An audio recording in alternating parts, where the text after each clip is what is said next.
नमस्कार दोस्तों, the study zone में आप सभी का स्वागत है। आज के इस 10 मिनट शो में हम बहुत ही महत्वपूर्ण टॉपिक प्राचीन और प्रमुख पुस्तकें एवं उनके लेखक देखने वाले हैं, जो कि सभी प्रकार के कॉम्पिटिटिव एग्जाम के लिए बहुत ही महत्वपूर्ण है। तो चलिए वीडियो स्टार्ट करते हैं। देखो, परीक्षाओं के नजरिए से ना पुस्तकों और उनके लेखकों का टॉपिक बहुत ही ज्यादा स्कोरिंग होता है।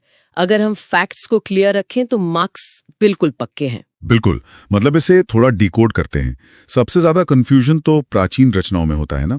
जैसे अर्थशास्त्र का नाम सुनते ही लगता है कि ये इकोनॉमी की किताब होगी। हाँ, और यही एग्जामिनर का सबसे फेवरेट ट्रिक क्वेश्चन है। अर्थशास्त्र के लेखक चाणक्य हैं, जिन्हें हम कौटिल्य भी कहते हैं, और ये किताब असल में राजनीति विज्ञान पर आधारित है, इकोनॉमी पे नहीं। अरे वाह, मतलब ये पूरी तरह से पॉलिटिकल साइंस है। ये तो फंसाने वाला सवाल है। और अगर महाकाव्यों की बात करें तो भगवद गीता और महाभारत का नाम तो आता ही है। सही कहा। इन दोनों महान ग्रंथों हिलचयिता वेद व्यास जी हैं। ये तो ऐसा बेसिक फैक्ट है जो लगभग हर छोटे बड़े एग्जाम में पूछा जाता है। अच्छा, ग्रामर और साइंस से भी तो पुराने ग्रंथ पूछे जाते हैं। जैसे पाणिनि की कोई किताब बहुत मशहूर है ना। हाँ, पाणिनि की अष्टाध्यायी, ये संस्कृत व्याकरण का बेस है। और अगर विज्ञान की बात करें ना, तो प्लिनी की नेचुरल हिस्ट्री बहुत अहम है। नेचुरल हिस्ट्री प्लिनी ने लिखी है। नोट कर लेना चाहिए। संस्कृत नाटकों में कालिदास से भी तो बहुत सवाल बनते मैंने देखा है। बिल्कुल, कालिदास की 4 रचनाएं तो एकदम उंगलियों पर होनी चाहिए। कुमार संभवम, रघुवंशम, अभिज्ञान शाकुंतलम और मेघदूत। अभिज्ञान शाकुंतलम तो बहुत बार देखा है मैंने पुराने पेपर्स में। एक और किताब है मृच्छकटिकम, मतलब मिट्टी का खिलौना। ये किसने लिखी है? मृच्छकटिकम शूद्रक की रचना है। इसके अलावा ना अश्वघोष की बुद्धचरितम और बाण भट्ट की कादम्बली भी अक्सर मैचिंग वाले सवालों में आ जाती हैं। अच्छा, और विष्णु शर्मा की पंचतंत्र भी तो है। वो तो हम बचपन से सुनते आ रहे हैं। हाँ, विष्णु शर्मा की पंचतंत्र बहुत फेमस है। साथ ही दंडी की 2 किताबें याद रखनी है, दशकुमार चरितम और अवंती सुंदरी। और अमरकोश अमर सिंह ने लिखी है। अमरकोश अमर सिंह के नाम से याद हो जाएगी, ये तो आसान है। विशाख दत्त की किताबें भी तो बहुत आती हैं, जैसे मुद्रा राक्षस। एकदम सही। विशाखा दत्त की मुद्रा राक्षस और देवी चंद्रगुप्तम दोनों ही बहुत महत्वपूर्ण है एग्जाम के लिए। प्राचीन भारत से निकलकर अगर हम थोड़ा ऐतिहासिक किताबों पर आएं, तो कश्मीर के इतिहास पर कोई खास किताब पूछी जाती है ना। हाँ, वो कल्हण की राज तरंगिणी है। इसमें विशेष रूप से कश्मीर के इतिहास का वर्णन है। ये क्वेश्चन तो बार बार रिपीट होता है एग्जाम्स में। राज तरंगिणी कल्हण ने लिखी है, ठीक है। और विदेशी लेखकों में अलबरूनी की किताबुल हिंद का क्या सीन है? मैंने सुना है बहुत बार पूछी गई है। अरे, किताबुल हिंद तो एग्जाम में 10 से 15 बार रिपीट हुई होगी। ये अलबरूनी की बहुत ही महत्वपूर्ण ऐतिहासिक रचना है। इसे तो रटी लेना चाहिए।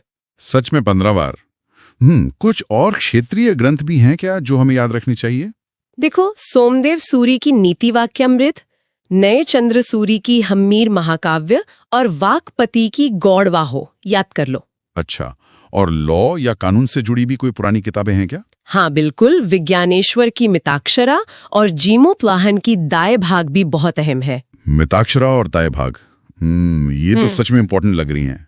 मध्यकालीन भारत में गुलबदन बेगम की हुमायूं नामा से भी सवाल बनते हैं, मैंने नोटिस किया है। बिल्कुल, गुलबदन बेगम ने हुमायूं नामा लिखी है, और अबुल फजल की 2 किताबें आईने अकबरी और अकबरनामा मुगल काल के लिए सबसे ज्यादा पूछी जाती हैं। अच्छा, और इसी दौर के महाकाव्यों में पद्मावत भी तो है। वो मलिक मोहम्मद जायसी ने लिखी है ना। हाँ, जायसी की पद्मावत और फिरदौसी की शाहनामा। और अगर भक्ति काल में देखें तो कबीरदास जी की बीजक और रमैनी बहुत प्रसिद्ध हैं। बीजक तो मैंने कई मॉक टेस्ट में देखी है। सूरदास और रसखान की भी कोई फेमस किताबें हैं क्या जो एग्जाम में आती हैं? सूरदास जी की साहित्य लहरी और सूरसागर आती हैं। रसखान की प्रेम वाटिका और जयदेव की गीत गोविंद भी बहुत स्कोरिंग टॉपिक्स हैं। गीत गोविंद, जयदेव, याद रहेगा। अब हिंदी साहित्य पर आते हैं। लेखकों को याद करने का बेस्ट तरीका तो उनकी फेमस किताबों को लिंक करना है। जैसे प्रेमचंद की किताबें। सही कहा। मुंशी प्रेमचंद की गोदान, गबन, कर्म भूमि और रंग भूमि, ये 4 तो एकदम रट ही लेनी चाहिए, सीधे सीधे पूछी जाती हैं। और जो आधुनिक कवि हैं जैसे जयशंकर प्रसाद या महादेवी वर्मा, उनकी कौन सी रचनाएं फोकस में रहती हैं? जयशंकर प्रसाद की कामायनी और लहर। और देखो, महादेवी वर्मा की यामा तो वेरी इंपॉर्टेंट है। इस पर अक्सर सवाल बनता है। यामा को तो मैं स्टार मार्क कर लेता हूँ। सूर्यकांत त्रिपाठी निराला और सुमित्रानंदन पंत का भी तो कुछ है ना। हाँ, निराला जी की अनामिका और परिमल, पंत जी की पल्लव और चिदम्बरा, रामधारी सिंह दिनकर की कुरुक्षेत्र और उर्वशी भी बहुत आती हैं। कुरुक्षेत्र और उर्वशी दिनकर जी की हैं। और वो देवकीनंदन खत्री वाली किताब चंद्रकांता, वो भी पूछी जाती है क्या? बिल्कुल, चंद्रकांता देवकीनंदन खत्री की बहुत मशहूर रचना है। इसके अलावा अज्ञेय की कितनी नावों में कितनी बार भी याद रखनी है। अज्ञेय जी का नाम थोड़ा अलग है, तो याद रखने में आसानी होगी।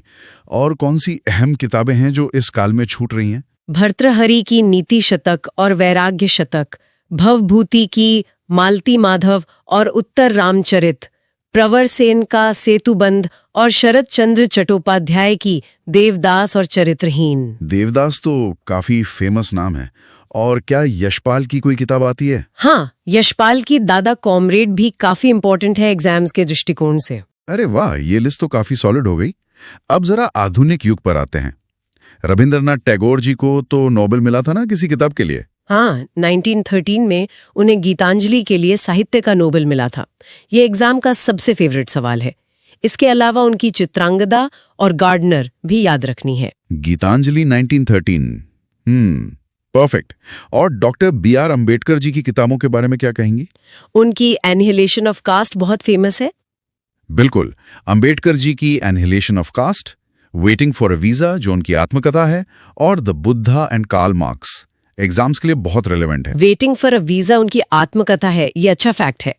और हमारे उपराष्ट्रपति रहे डॉक्टर राधाकृष्णन जी, उनकी भी कोई बुक्स हैं? हाँ, राधाकृष्णन जी की इंडियन फिलॉसफी और Hindu view of life, Swami Vivekananda की कर्मयोग भी अक्सर पेपर में दिख जाती है। एक कंफ्यूजन मुझे हमेशा होता है, अरविंद घोष और स्वामी शिवानंद की किताबों में नाम कुछ मिलते जुलते हैं ना? ये बहुत अच्छी बात पॉइंट आउट की आपने। अरविंद घोष की किताब है लाइफ डिवाइन और एसेज ऑन गीता, जबकि स्वामी शिवानंद की किताब है डिवाइन लाइफ। वर्ड्स बस आगे पीछे हैं। लाइफ डिवाइन और डिवाइन लाइफ, ये तो सच में ट्रिक कर सकता है एग्जाम में। राजनेताओं की किताबों पर आए तो इंदिरा गांधी जी की किताबें कौन सी हैं? इंदिरा गांधी की इंटरनल इंडिया और माई ट्रूथ, मोरारजी देसाई की नेचर क्योर और सरोजनी नायडू की गोल्डन थ्रेशोल्ड और ब्रोकन विंग्स बहुत पूछी जाती हैं। सरोजनी नायडू की ब्रोकन विंग्स काफी बार देखी है मैंने। B.M. कॉल की भी एक किताब है ना, अनटोल्ड स्टोरी। हाँ, B.M. कॉल की untold story, confessions with Pakistan, ये भी काफी इंपॉर्टेंट फैक्ट है। अब इंग्लिश लिटरेचर और समकालीन लेखकों पर बात कर लेते हैं। पार्टीशन पर खुशवंत सिंह की कोई बुक बहुत आती है एग्जाम में? ट्रेन टू पाकिस्तान, ये तो SSC और रेलवे का एकदम फेवरेट क्वेश्चन है। खुशवंत सिंह की इंदिरा गांधी रिटर्न्स भी याद रखनी चाहिए। ट्रेन टू पाकिस्तान बहुत कॉमन है। और R.K. नारायण का नाम आए तो मालगुडी डेज याद आती है। और कौन सी है उनकी? मालगुडी डेज के अलावा the dark room, guide, the English teacher और वेटिंग फॉर महात्मा, ये सभी R.K. नारायण की महत्वपूर्ण रचनाएं हैं। द गाइड पर तो शायद फिल्म भी बनी थी ना। और इंग्लिश के कौन से राइटर्स फोकस में रहते हैं, कुलदीप नैयर या V.S. नायपॉल? बिल्कुल, कुलदीप नैयर की जजमेंट, डिस्टेंट नेबर्स और इंडिया आफ्टर नेहरू, नीरज सी चौधरी की अ पैसेज टू इंग्लैंड और V.S. नायपॉल की एरिया ऑफ डार्कनेस भी पूछी जाती हैं। एरिया ऑफ डार्कनेस नायपॉल ने लिखी है। कुछ और मिसलेनियस किताबें भी बची हैं क्या, जैसे अमृता प्रीतम या मैथिली शरण गुप्त की?